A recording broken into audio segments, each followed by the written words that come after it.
They're spiritual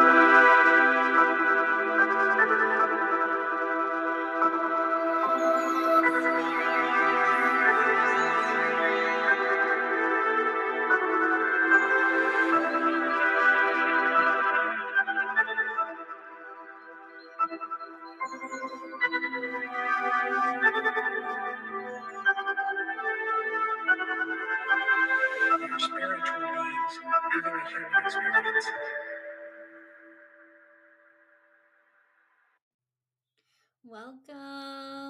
Welcome, Spirit Bus fam, episode number 31.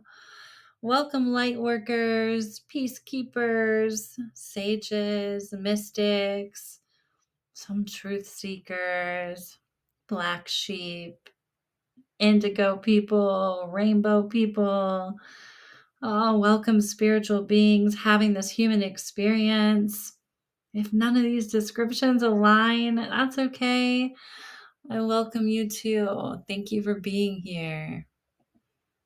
If you are new here, greetings. Please leave a comment, introduce yourself.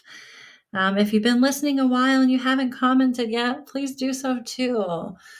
Leave a comment, subscribe, interact. I'd love to respond and really create a good energy exchange between me and the people listening. Just bring in a little 432 hertz here, a little bit of the singing bowl.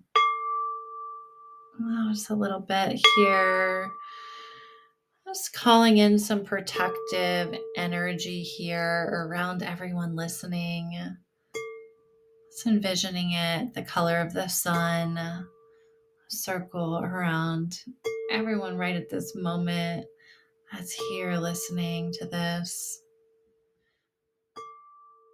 Also sending out some protective energy, love, connection for humanity as a whole.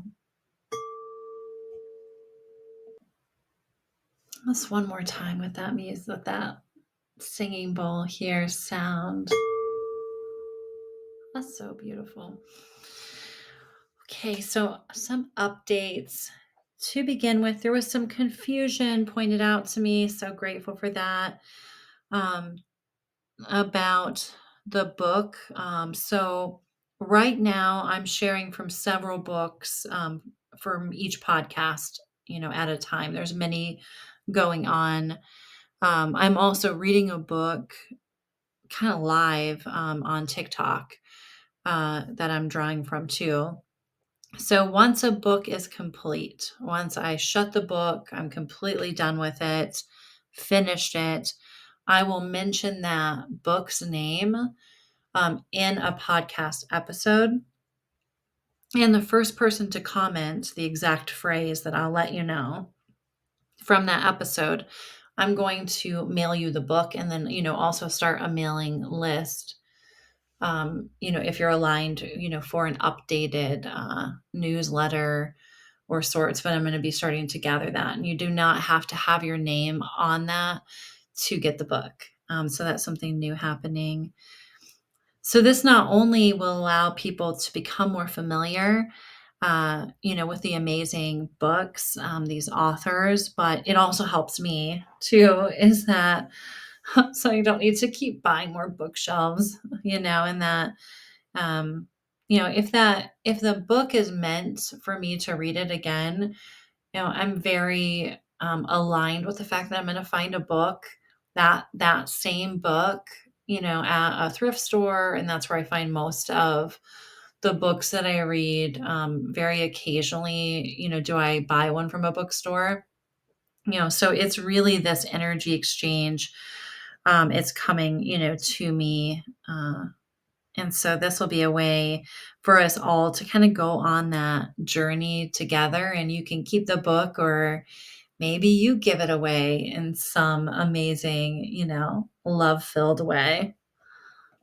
Hopefully that clears up some of what my intentions are for that giveaway. And this is all unfolding in real time. So some ideas that I have, I might get closer and closer to them and I might not resonate. I might disagree with myself. So that's why I'm starting now giving updates in the beginning. Also intending on having some discounts after the new year coming up if you want to start coaching sessions or on some Zen readings, and or if you want to buy a gift card for somebody, to work with me, short term, long term.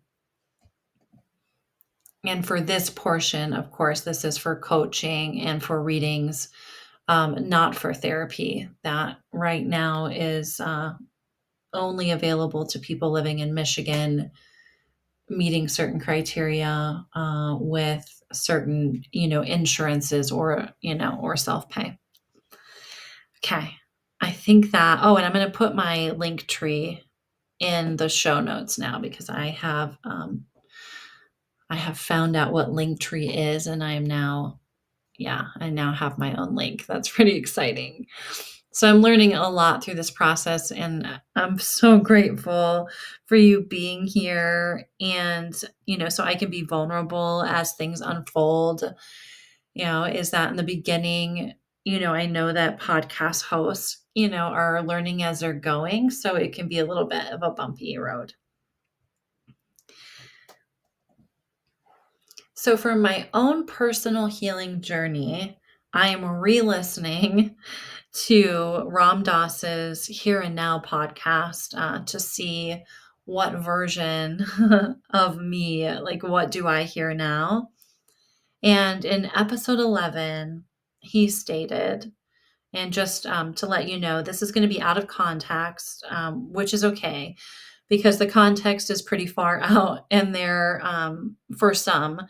But regardless, the statement really spoke to me. He said, once you're on the path, if you just don't get caught in the cul-de-sacs. So I instantly was able to take in what he was talking about and think about the healing journey that I'm on, and then also the healing journey in general. Is we often are focusing on areas we want to work on. And while we're on that path, we get stuck in a loop, so to speak, a cul-de-sac.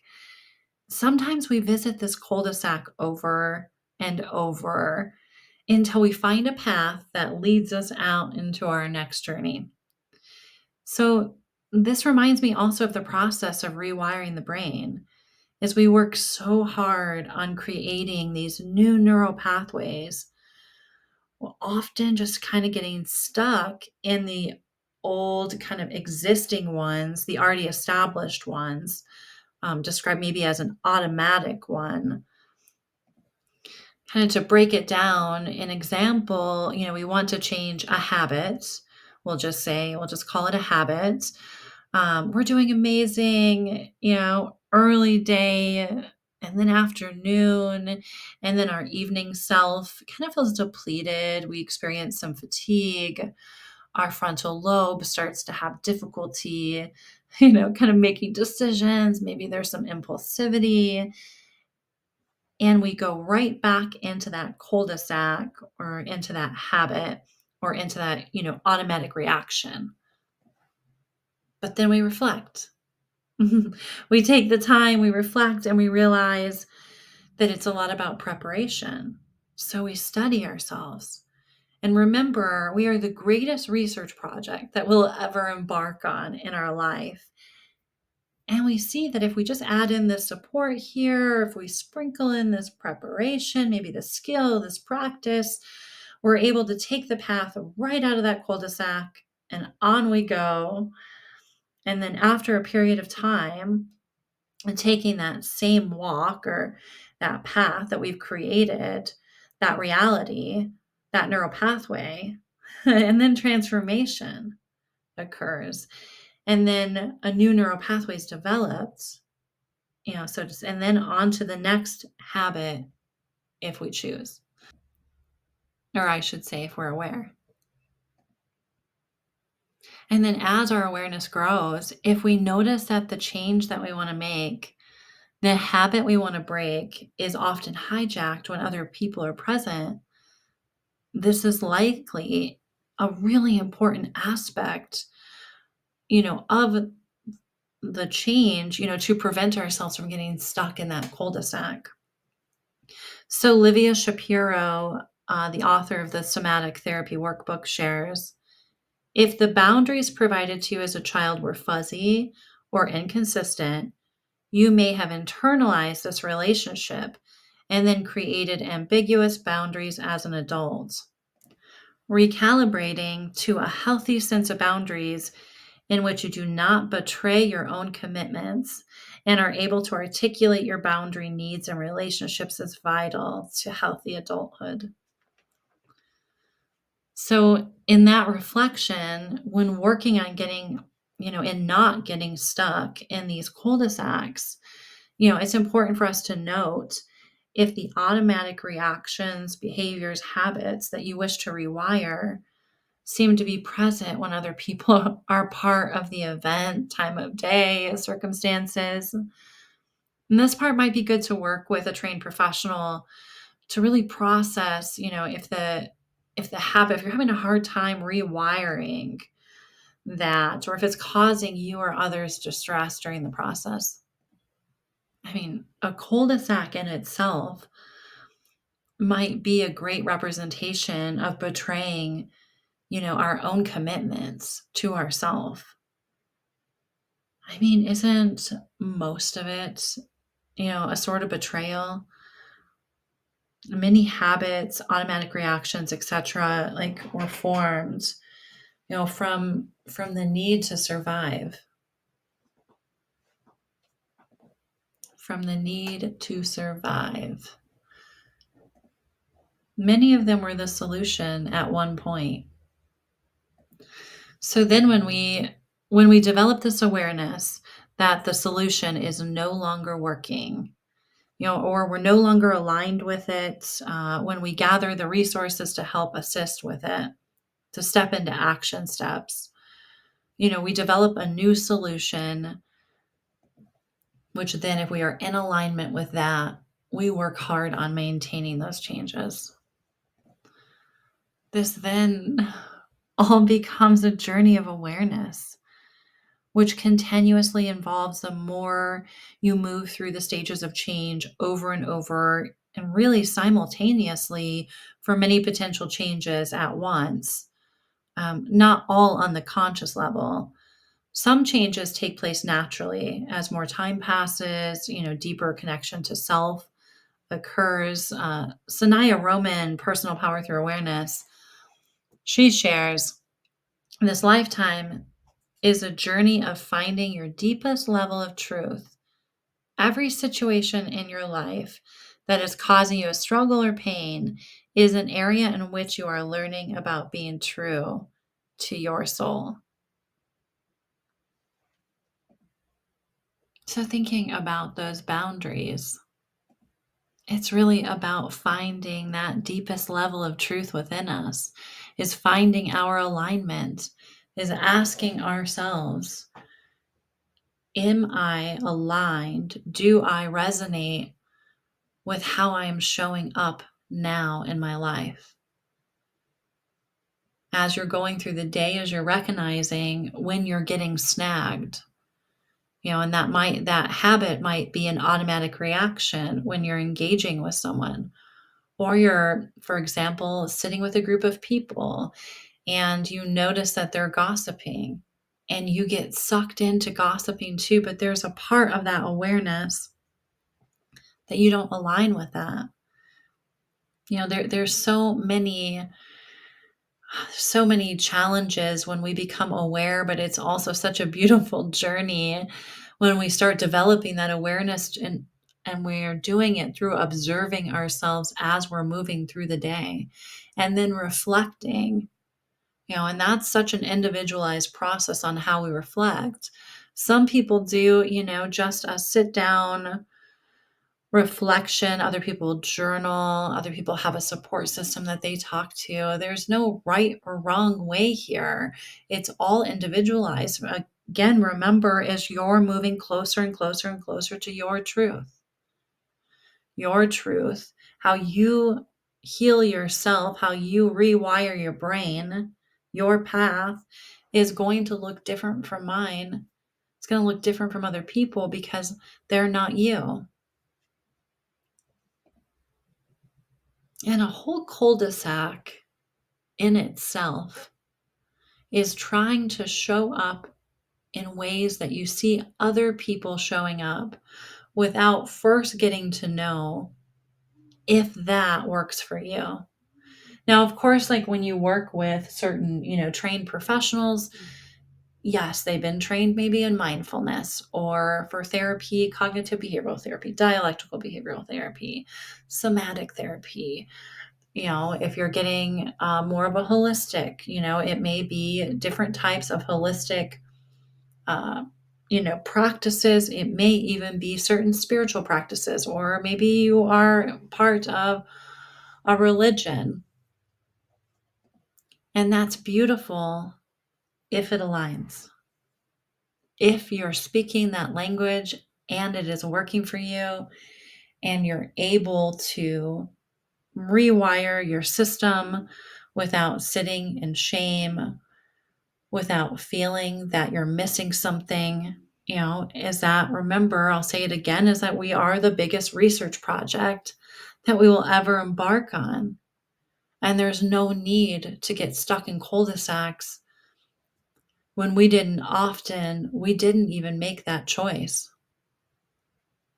A lot of the cul-de-sacs that we find ourselves in, this loop is, like we talked about before, is that this is, a need to survive. This was the solution. You are avoiding trauma. You are avoiding uncomfortability. You are managing your emotions the best that you could. And this is where you're at from that. And now it's time to rewire your system, rewire your experience. And with that, I'm going to thank you again for taking a seat on this bus. Spirit bus fam.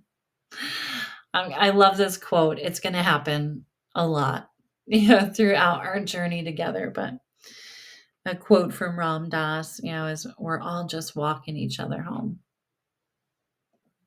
Another reason why it's so important that you really feel aligned with the homies, with the G's, with the people that are walking you home.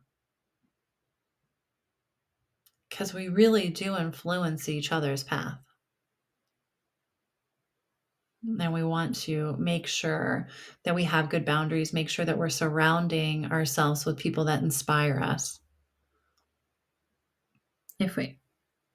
If people around us are not inspiring us, then they're likely keeping us walking a same path over and over and over again, instead of us learning and growing and evolving and changing together, which then helps us change, as a collective, because all the changes that you have yourself, everywhere you go, they ripple out. Our energy, our vibe, our healed self, our presence, whatever word that you're aligned with, touches everyone that you come in contact with. And if that seems a little bit far out, just think about when you go out and about and you witness someone who's angry, or someone that's having like a bad day at work, or whatever the circumstances are, and you can feel it. And sometimes it can shift your mood.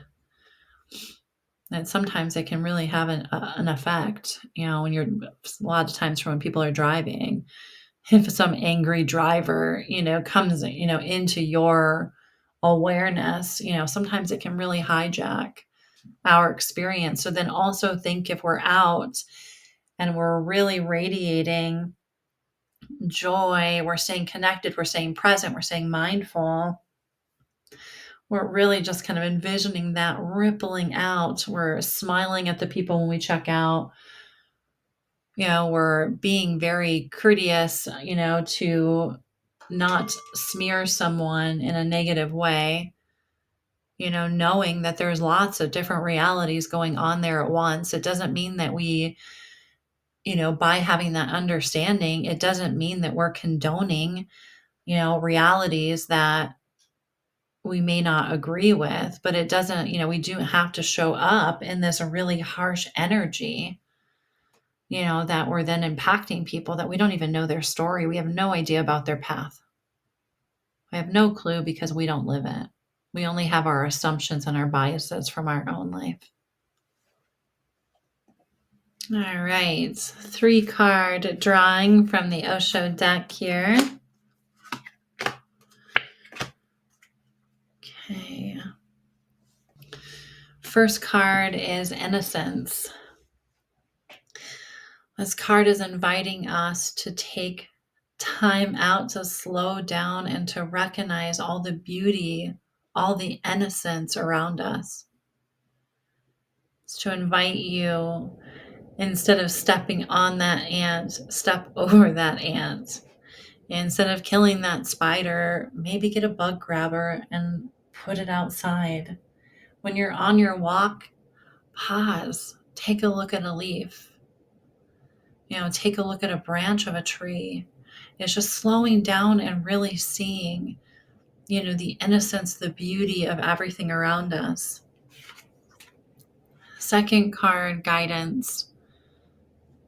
Whatever your belief system is this card really calls you to lean into those practices.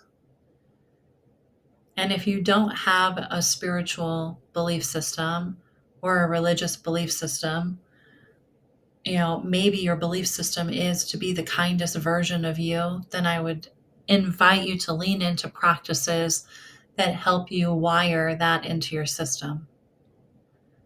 But wherever you get your guidance from, if it's prayer, if it's asking for downloads, if it's channeling, is leaning into practices that help you start to cultivate that on a regular basis.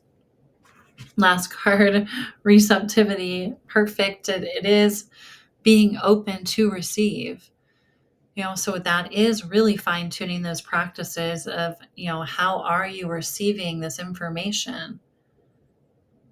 Are you just getting up and kind of doing the same day and getting stuck in that cul-de-sac and kind of going in circles and forgetting to receive the guidance, forgetting to really appreciate the journey that you're on? So asking yourself some of these questions and see, check in to your intuition, your internal guidance system, and see what is it, what does this mean for you? What do you need to work on in this area? Conversations with Souls card. Shine your light with compassion. Teach others to love by example. I love it when I'm really just in a flow state, in my own kind of awareness. Something comes out of my mouth and then the cards really confirm it. And that's, kind of what I was talking about was let it ripple out, shine your light with compassion. If you're getting down with this podcast, if you speak the language I'm speaking, I'm guessing your light is pretty bright. And so really going out into the world and really just shine that light as bright as you can. The world needs your compassion. We have enough division. Smile, do your thing, spread it the way that you do. And I like this part is teach others to love by example. Is that's really what we are, are walking examples all over the place. And I tend to, now that I'm, going to kind of return back to what Sanaya Roman, was talking about. Oh, was it Sanaya Roman? Yeah. No, I think it was going back to the somatic healing workbook. That's what it was. Livia Shapiro was talking about boundaries, is that, having our boundaries become more and more aligned with the journey that we want to have. So myself personally, if someone is really leaning into some rigid belief systems, that are causing more and more division, even if even if I know their intentions are great, through that chapter, I might have to close the door. Is that, I want to maintain this certain vibration so that I can ripple that out and not get caught up, in more of the anger, more of the division, more of the demise of humanity, so to speak, in all sorts of different ways. Each of us here really have the ability to contribute to the collective at this time. That's a sacred ability. Very beautiful. All right, Spirit Bus fam. I will see you next week at some point. I was a little bit late this week, or if you're joining my TikTok lives, 7:30 a.m. Eastern Standard Time. There's always an update on my TikTok page as to what day will be next. But you can also join me there. That has been a vibe. There's some amazing people that have been kind of showing up, and some people have been showing up often, and powerful, amazing group of people.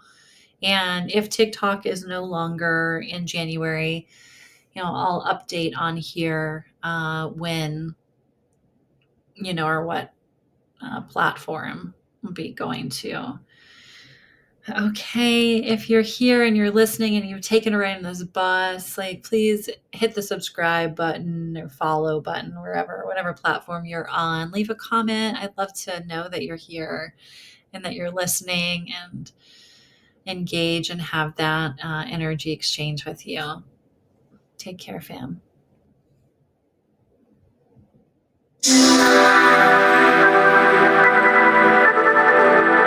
Thank you for tuning in.